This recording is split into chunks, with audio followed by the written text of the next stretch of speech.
This girl was killed by Touko Aozaki 13 times, is said to hate dead apostles, her reasoning very likely because they make it hard for her to get food, and she wants to defile the holy maiden Jeanne d'Arc for a multitude of reasons. She's also friends with a very concerning individual. Francesca Prelati is the master of True Caster and Fate Strange Fake. She is a reincarnated individual who has been killed at the hands of people such as Zelrich, Van Femme, Zoken Mato, and Touko. I'm sure at least two of those you recognize. And that friend I mentioned before is Giles, also known as the caster from Fate Zero, who was actually one of Francesca's patrons in the past. She was taught by spirits who were taught by Merlin. Her masters currently are still alive, according to her, but they can't leave the lake that they come from due to the lack of mystery in the world. She holds many connections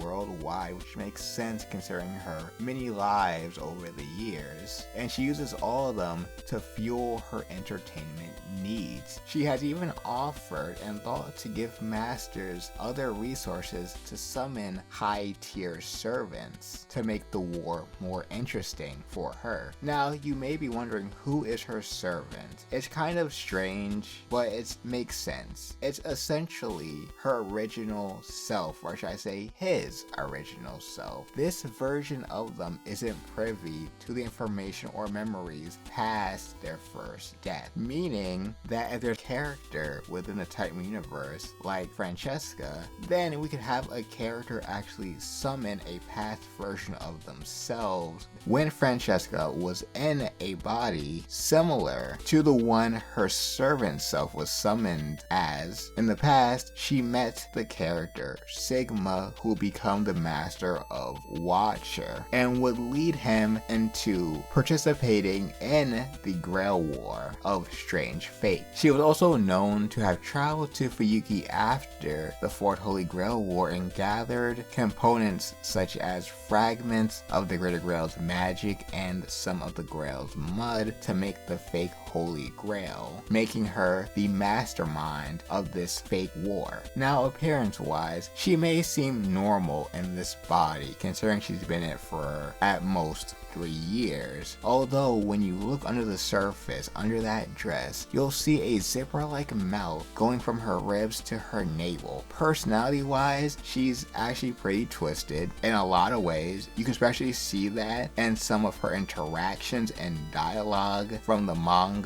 or the light novel. Sometimes she is seductive, or at least tries to be, and she is an unpredictable chaos factor that really only does things that benefits her, and sometimes others, but mostly her. And honestly, I expected nothing less from a friend of Giles. Now, you may be asking, why did Touko kill her so many times? Well, she did a big no-no and called Touko Scarred Red, which is something everybody in the major world knows not to do. And this will lead to a killing spree, which would then cause Francesca to ask Touko's family to stop Touko from killing her. And assumably, we could say Alco got in there and stopped her, but Touko decided to get one last kill in and made a threat to never show her face to Touko ever again. In terms of Francesca's goal, she wants to make the world a more fun place, at least by her standards. She is name dropped in Fate Grand Order's Saber Wars event and hasn't appeared in any other works so far due to the writer of Strange Fate wanting to reveal her in that story first, as they usually do, but now we may have a chance of getting her in other works. Overall, Francesca is a very interesting character in my opinion. I'd love to see what Vagrant Order would do with her interaction wise as well as design wise, and whether they can utilize her in other stories and what she can contribute to said stories. I also want to see her interact with Jean as well as Jean Alter and Jean Alter Lily, considering I mentioned that she wanted to do to Jean in the beginning of this video. And honestly, I'm surprised there haven't been any dojins about that. And if you want to learn about more TypeMoon content or just find out about other series as I break down their characters and the lore, then check out my catalog of content on the channel.